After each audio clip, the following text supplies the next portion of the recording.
Hello everyone, welcome to Evergreen Study. तो आज की हम इस वीडियो में क्लास 12 के जो इम्पोर्टेंट कार्टून है फर्स्ट बुक के उनको डिस्कस करेंगे, जो कि एग्ज़ाम के पॉइंट ऑफ व्यू से भी बहुत ज़्यादा इम्पोर्टेंट है और कई बार ये आ भी चुके हैं पेपर में। तो फर्स्ट क्वेश्चन देखते हैं, उपयुक्त कार्टून किस देश से संबंधित है। तो किस देश से है, तो ये श्रीलंका है। श्रीलंका देश से संबंधित है।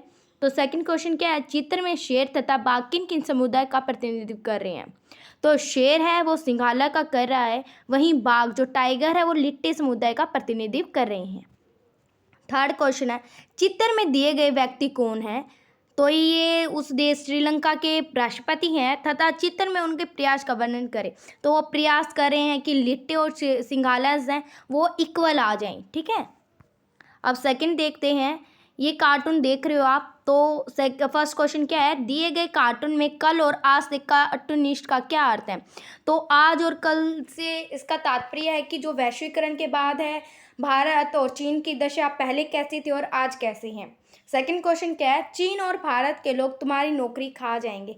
इस वाक्य का अर्थ बताइए। तो इसका अर्थ है कि जो भारत और चीन के जो व्यक्ति हैं विकसित देशों में जा रहे हैं और उन्हें नौकरी हासिल करने के अवसर प्राप्त हैं, तो वहीं पर उन लोगों की नौकरी बेरोजगारी में आ रही है, इसलिए वो बोल रहे हैं कि तुम पढ़ो।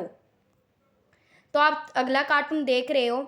तो फर्स्ट क्वेश्चन क्या है, पृथ्वी पर पानी की मात्रा ज़्यादा होने के बावजूद कार्टून में पानी के विस्तार को कम क्यों दिखाया गया। तो पानी जो पीने का पानी है वो कम मात्रा में, इसलिए इसका जो इसकी मात्रा है वो कम दिखाई गई है। सेकंड क्वेश्चन क्या है, पानी विश्व राजनीति का मुद्दा किस प्रकार बन गया। तो किस प्रकार बन गया है, क्योंकि सबकी जरूरत होती है पानी पीने की, कोई भी विकासशील देश हो या गरीब देश हो। ठीक है, ऐसे कोई दो देशों के नाम बताइए जहां पानी के लिए संघर्ष हुए। तो इजराइल में हुए, सीरिया में हुए, जॉर्डन में, आप कई नाम बता सकते हो। ठीक है, अगले कार्टून देखते हैं हम।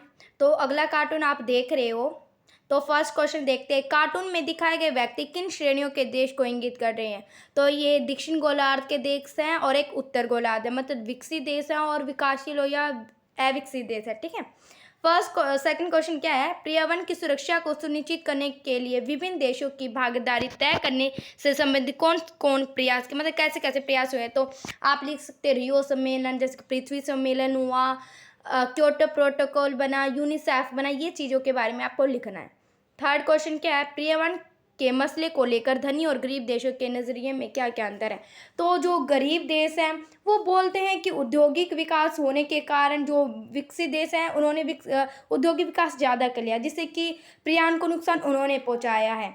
और जो धनी देश है वो बोलते हैं कि सबकी जो हिस्सेदारी है वो बराबर है, इसलिए दोनों की बराबरी हिस्सेदारी है, उन्हें पर्यावरण का जो ख्याल है उन दोनों को रखना चाहिए। तो ये दोनों में अंतर है। अगला कार्टून आप देख रहे हो। तो ये आपको बताना है ये कार्टून किस चीज़ का। फर्स्ट क्वेश्चन देख रहे हो आप, यह चीन किस संस्था या संगठन से संबंधित है। तो आप बता सकते हैं ये यूएनओ से संबंधित है। सेकंड क्वेश्चन क्या है, इस चित्र में किसका मानचित्र है। तो आप ये बीच में जो सेंटर में ये वर्ल्ड का मैप है। तो दिए गए थर्ड क्वेश्चन है, दिए गए चित्र में किसकी पत्तियाँ। तो किसकी पत्तियाँ है, ये जैतून की पत्तियां हैं। ये पत्तियां किस बात का प्रतीक कर रहे हैं। तो ये पत्तियां जो विश्व की शांति का प्रतीक बने हुए हैं। तो इसमें यूएनओ का काम ही क्या होता है, विश्व में शांति स्थापित करना। अगला कार्टून देख रहे हो आप। तो कार्टून में साइकिल का प्रतीक क्या दर्शा रहा है। तो हमें क्या दर्शा रहा है कि चीन लिखा हुआ है, तो चीन की अर्थव्यवस्था को दर्शा रहा है। सेकंड क्या है, प्रस्तुत कार्टून में चीन की किस नीति को दिखाया गया। तो ये दोहरेपन की नीति है। जब शीत युद्ध होता है तो वो दोहरेपन की नीति करता है, जो सोवियत संघ से भी करता है और अमेरिका से दोहरेपन की नीति दिखाई गई। चीन ने अपनी आर्थिक विकास हेतु क्या क्या किया। तो उन्होंने जो निजीकरण किया उद्योग और खेतों का, उन्होंने खुले द्वार की नीति अपनाई। ये सारी बातें लिखनी है आपको। अगला कार्टून आप देख रहे हो, यह कार्टून किस संगठन से संबंधित है। तो आपको दिखाई दे रहा सार्क समिट, तो ये सार्क देश से संबंधित है। सेकंड क्वेश्चन देखते हैं, संगठन में शामिल किन्हीं दो देशों के नाम बताएं। तो आप कोई भी देश का नाम लिख सकते हो, जैसे कि श्रीलंका हो गया, बांग्लादेश, भारत हो गया, पाकिस्तान हो गया, इन देशों के नाम लिखने हैं। तो दो लिखने हैं, आप कोई भी लिख देना। थर्ड क्वेश्चन क्या है, कार्टून में दो कुर्सियों की स्थिति बाकियों से अलग क्या दर्शाया गया। मतलब अलग, जो भारत और जो पाकिस्तान की कुर्सी है वो अलग दिखाए गए। तो आपको बताने क्यों दिखाए गए, क्योंकि इनकी जो पावरफुल कंट्रीज है इंडिया और पाकिस्तान सार्क समिट में, जो कि उनके झगड़े को सोल्व करवाती है। ठीक है, अगला ये कार्टून देख रहे हो आप, तो कार्टून में विश्व महाशक्तियों के रूप में किसे दिखाया गया? तो ये जो आदमी है इसमें तो ये अमेरिका को दिखाया गया, वहीं जो पीछे छिपा हुआ वो चाइना है। ठीक है, दो शक्तियों को दिखा रहा है इसमें। अगला सेकंड क्वेश्चन देख रहे हैं, वर्तमान वैश्विक मंच पर अमेरिका वर्चस्व को किस प्रकार चुनौती मिल सकती है?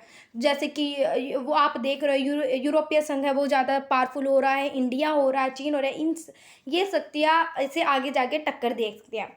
थर्ड क्वेश्चन है, अगर यह चित्र आप बनाते तो अगली महाशक्ति के रूप में आप किस, तो आपको अपने नज़रिए से लिखना है कि मैं भारत को बनाना चाहता क्योंकि उसमें बहुत सारे विकास हो रहे हैं, या मैं चीन को बनाता, तो इसमें कांड लिखने हैं आपको कोई भी अपनी पसंद से। ठीक है, अगला कार्टून देख रहे हो, तो चित्र क व चित्र ख में दर्शाए गए झंडे किस संगठन से संबंधित है? तो फर्स्ट है यूरोपीय संघ का झंडा है, और ख वाला है वो आसियान से संबंधित है। तो अगला क्वेश्चन क्या है, चित्र क में बने 12 सितारे किसका प्रतीक है? तो ये यूरोपीय संघ का है। तो यूरोपीय संघ में जो 12 सितारे इसलिए दिखाए गए कि वहाँ पर एकता स्थापित होती है, 12 सितारे उनकी एकता का प्रतीक है। थर्ड क्वेश्चन क्या है, चित्र ख में प्रतीक चिन्ह के रूप में धान की 10 बालियां व वृत्त क्या संदेश दे रही हैं? तो ये धान की बालियां पता है क्या दर्शा रही हैं कि क्योंकि वहाँ पर जो 10 ही देश है उसमें, तो ये धान की बालियां उनके जो एकता के या मेल मिलाप का प्रतीक है। ये कार्टून आप देख रहे हो। तो अब चलते हैं क्वेश्चन आंसर की तरफ। तो फर्स्ट क्वेश्चन क्या है, यह ब्लिस सेना कौन से देश का प्रतिनिधित्व कर रही है? तो ये अमेरिका का झंडा लगा हुआ है, तो अमेरिका का प्रतिनिधित्व कर रही हैं। सेकंड क्वेश्चन देखते हैं, सैनिक की वर्दी पर इतने देशों के नाम क्यों लिखे हुए हैं? तो इनके नाम इसलिए लिखे हुए हैं क्योंकि जहाँ जहाँ पर अमेरिका ने कब्जा किया और वहाँ पर अपना राज दिखाया, उसी देश का नाम लिखा हुआ है इसमें। थर्ड क्वेश्चन देखते हैं, यह कार्टून अंतर्राष्ट्रीय समुदाय को क्या संदेश दे रहा है?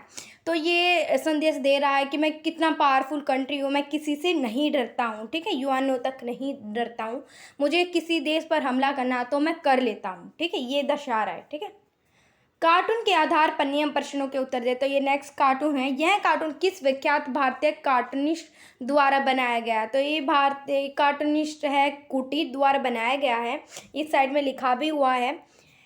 इनमें किस युद्ध को लेकर भारत के नज़रिए को चित्रित किया गया? तो ये भारत को शीत युद्ध के टाइम का है, तो उसमें भारत का दृष्टिकोण दिखाया गया कि उस टाइम कैसा था भारत में शीत युद्ध के समय। ठीक है, यह कार्टून कब का? तो ये शीत युद्ध के समय का है। उपयुक्त कार्टून का क्या दर्शा रहा है? तो ये दिखा रहा है जो यूएस में इस औरत ने बेल्ट डाल रखी है और इस आदमी के जो जेब पर यूएसएसआर लिखा हुआ है। तो चीन है वो क्या कर रहा है, सोवियत संघ से छिपकर अमेरिका से दोस्ती कर रहा है। ठीक है, अगला क्वेश्चन देख रहे हैं, उपयुक्त कार्टून में दिखाए गए व्यक्ति किस देश को इंगित कर रहे हैं? तो किस देश को इंगित कर रहे हैं? ये अमेरिका के देश को इंगित कर रहे हैं।